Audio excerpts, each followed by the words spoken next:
Friends, we are back once again, and as consistency continues, I hope to continue to be here.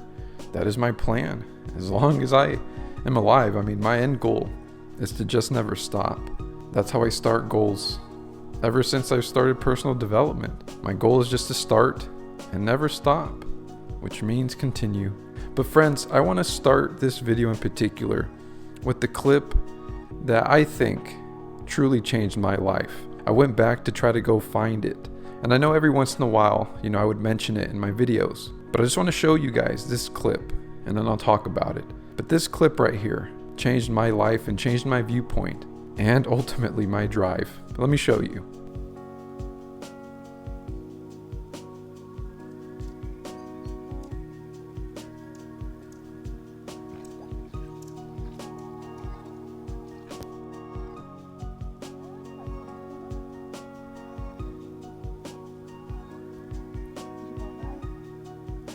So this clip, friends, is very special to me because it was an Airbnb trip and it definitely was very meaningful. It was a 5-year anniversary with me and my partner, and we're still together. We're 7 years in this now. That was 2 years ago. But that clip, friends, is a portion of the time spent looking at the view that we had at the Airbnb that we stayed at for our 5-year anniversary. That view changed my life.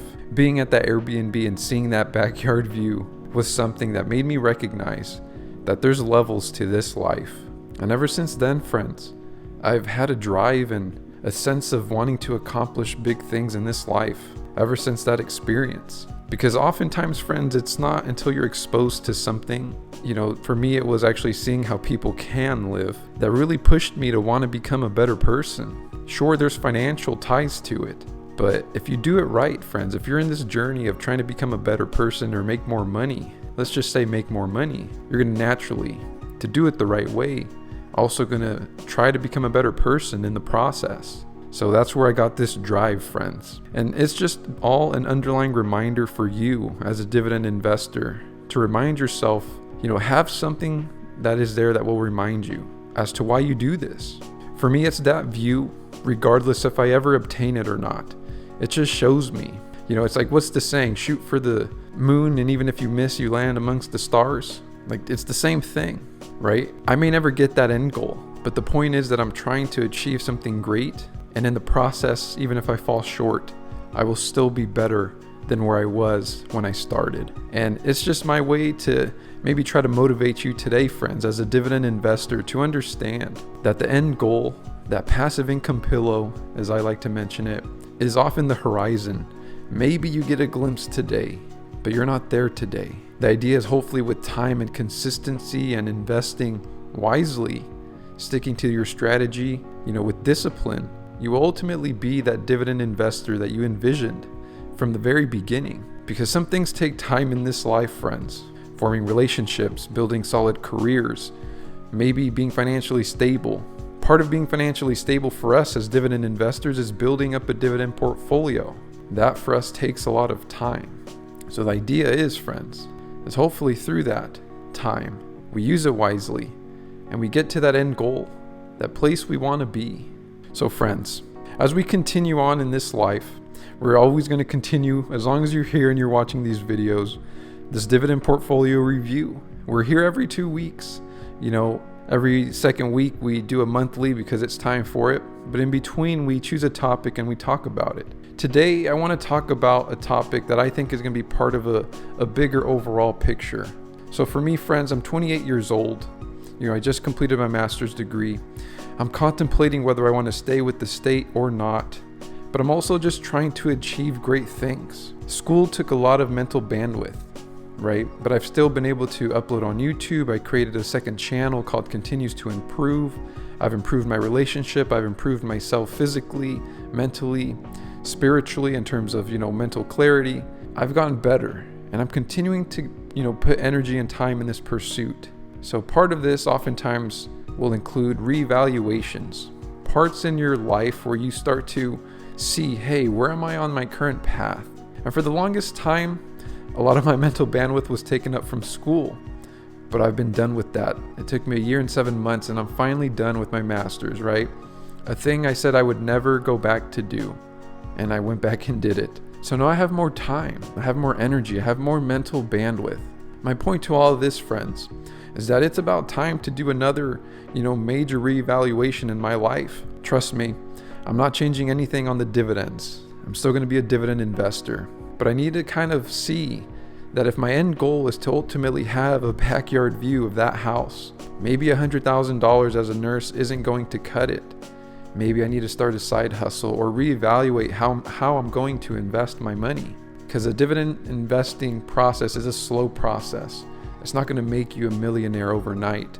It happens over decades upon decades of doing it, correctly. That's how this strategy works. And I understand that to the full extent. So I'm going to keep that in the background. I'm going to keep this channel going with that story. But on top of that, friends, I'm going to try to pursue other avenues.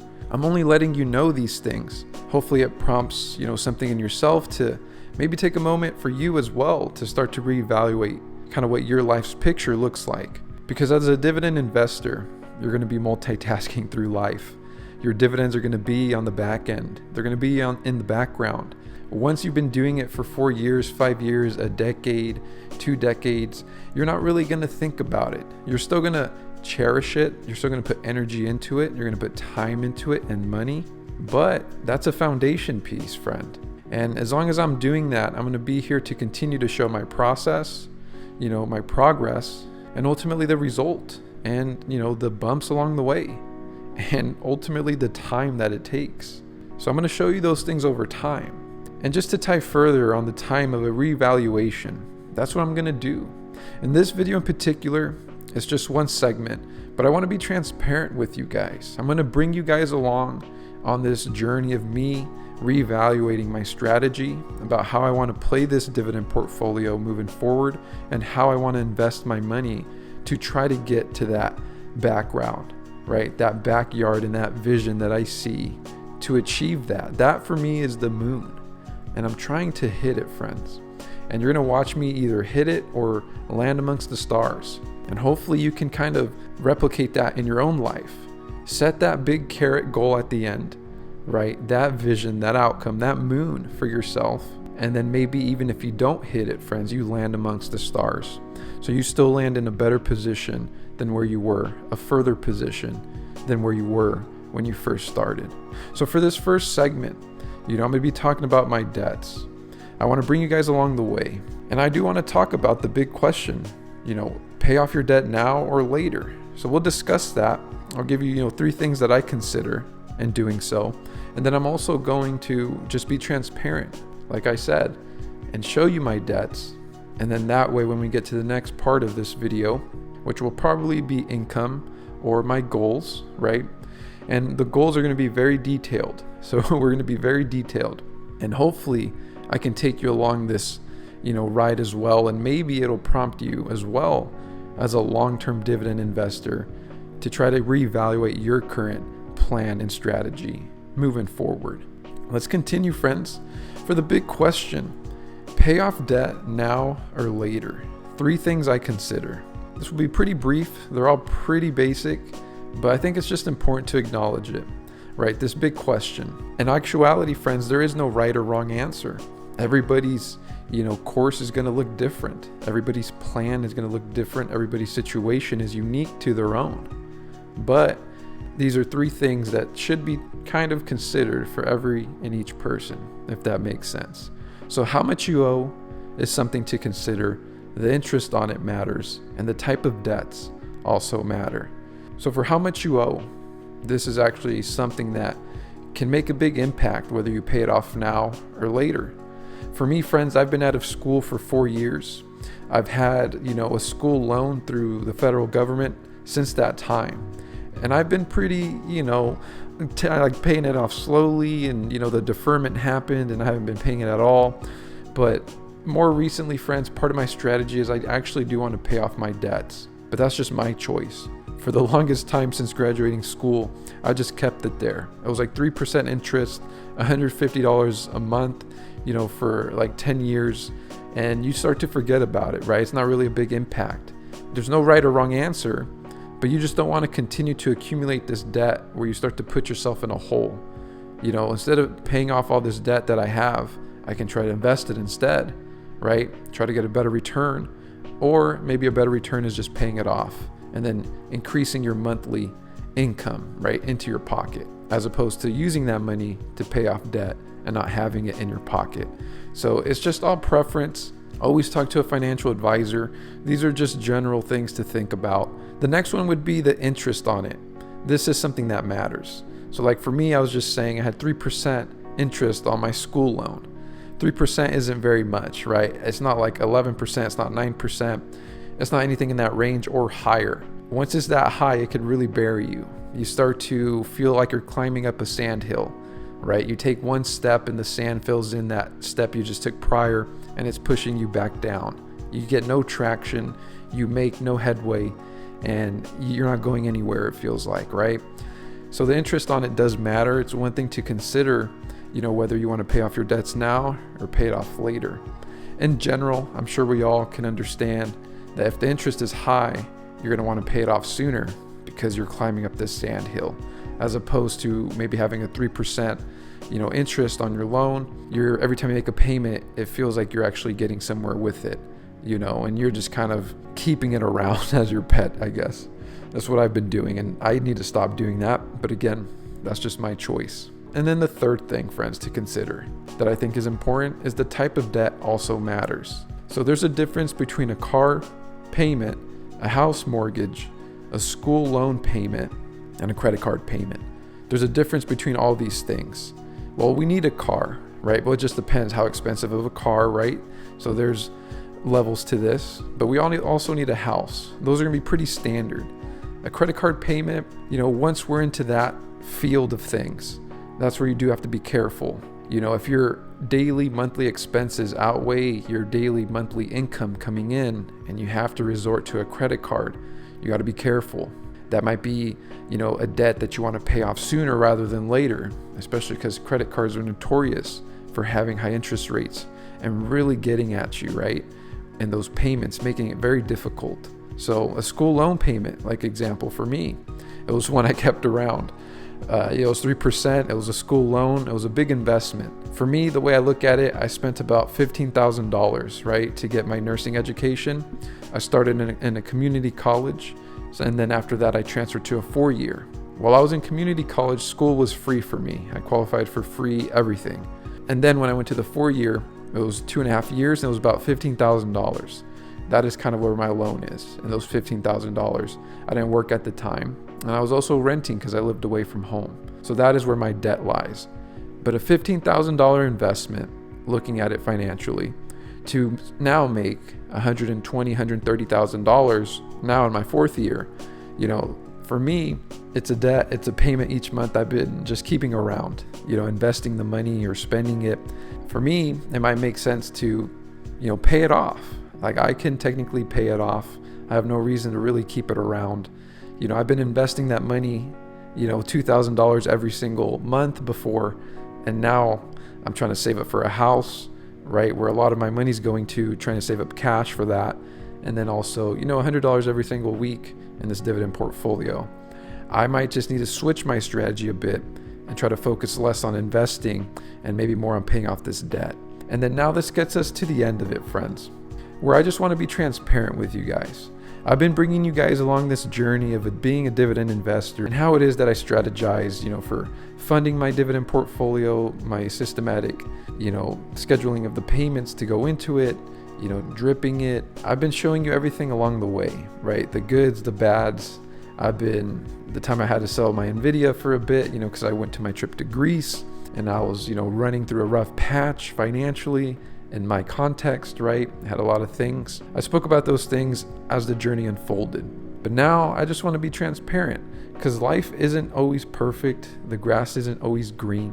What you see on here is, someone who has a $60,000 dividend portfolio. That's great. Well, let me show you my debts because as someone who likes investing, I've been pushing off my debt because I make a good amount of money and I haven't been paying the debt off. I've just been investing. So let me show you what it is that I currently have.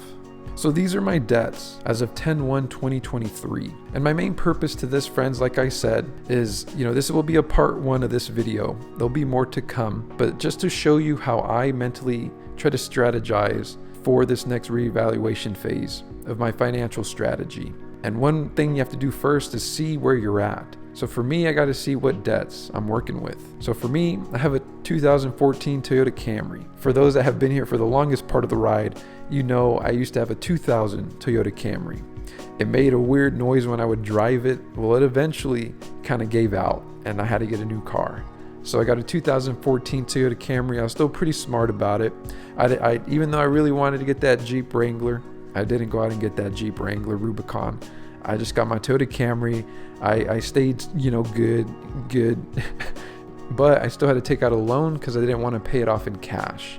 I didn't want to sell a part of my portfolio to pay the car off.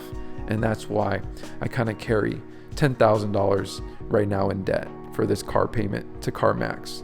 So with my initial plan, I was just doing about $400 every month. And it wasn't until I really took the time to see my debts where I realized, hey, if I want to pay this off in the next year, I got to increase that. So now, instead of paying $400 a month, I'm planning to pay $865 a month and try to just knock it out here pretty soon, the next 12 months or so. My next debt that I have, this is my school payment. This is Aid Advantage school debt. So like I was saying, I've been paying this off very, very slowly ever since graduating school. $150 a month or $120 a month or so. And then there's a big deferment, right? Because of, the COVID era. So now looking at this and with my plan to try to pay off these debts, make a more focal point to do that, I'm trying to update my payments now to $1,000 a month. One of the big deciding factors of this right here was actually I was just in a master's program. I was paying about $1,041 every single month for the last year and 7 months to this program that I was paying out of pocket. So it made me realize, hey, let me just continue to live this way like I'm in school, and that's why I'm going to try to just pay it off here pretty quick. So it's an easy transition. I just graduated. I didn't really get a taste for what it felt like to get that money back. So I'm just going to continue to live that way with that mindset and then pay that school debt off. So now this one, friends, this is an IRS loan. There's a really big, long story behind this.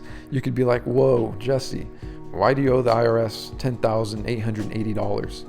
Well, it's a really long story. If you go back to some of my earliest videos, you'll see one called, I got audited. The long story short is, it had something to do with the health premium plan that I was on before I started entering into the workforce. I went from zero income to like over $100,000 income, and something got messed up in there. That's just like the general gist of it. And the IRS caught it, and I had no idea. So now I owe them money.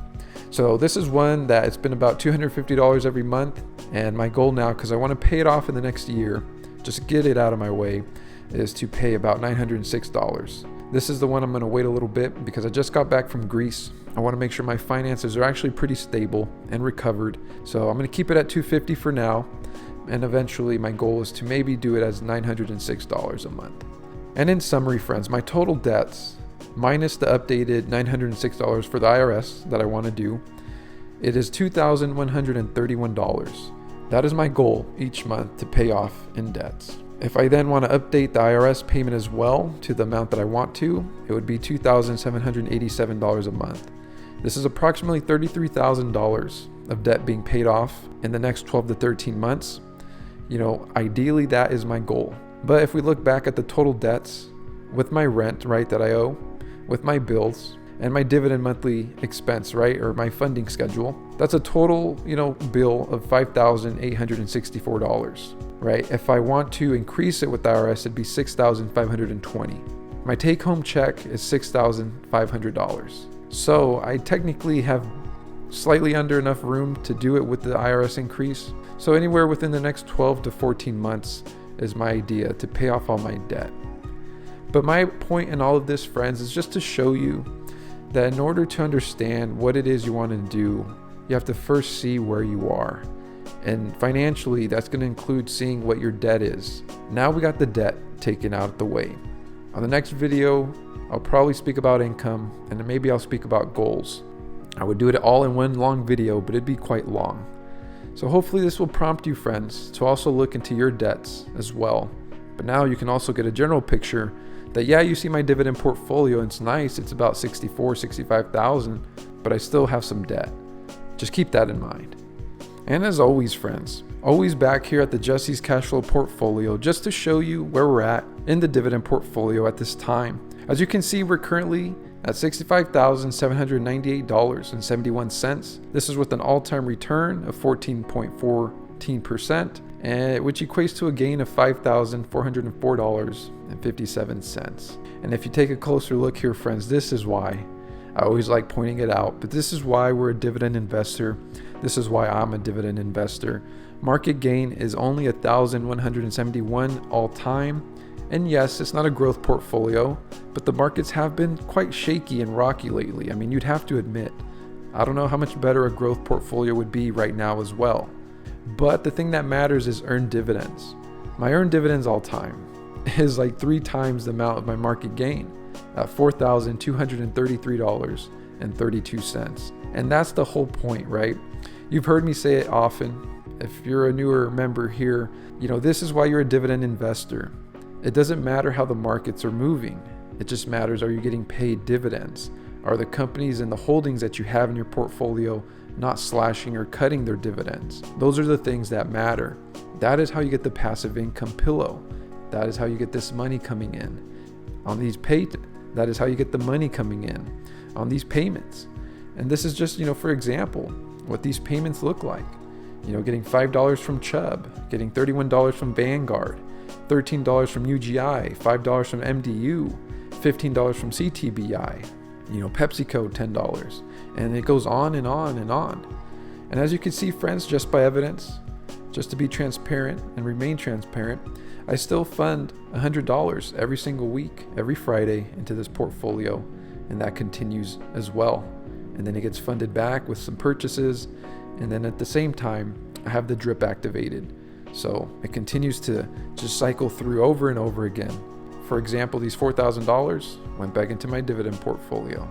And just to show you a little peek here as well, coming here at the bottom, just before we conclude, tech continues to be my best sector performer at 154%. Energy is, second, financials is third. And then just to look at the bottom 3, communications is minus 22%, healthcare is 19% in the red, and real estate is 19% in the red. And I know I don't go very deep into my portfolio, but if you're ever curious, you want to take a look and just see what I'm holding, more in depth, there's always a link to my pie in the description box down below. But as always, friends, thanks for watching. I enjoy coming here every 2 weeks for now. Maybe it'll be every 1 week in the future, but regardless, we're here as time continues to tick. This portfolio continues to grow and evolve and progress. This is one video, debts. The next one will be income and probably goals.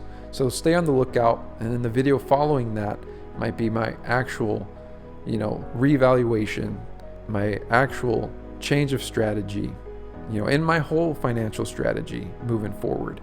The dividend portfolio will stay, trust me, but it's just a matter of how it is I want to start to play, some of this energy, some of this extra mental bandwidth that I have in order to get that backyard. You saw it.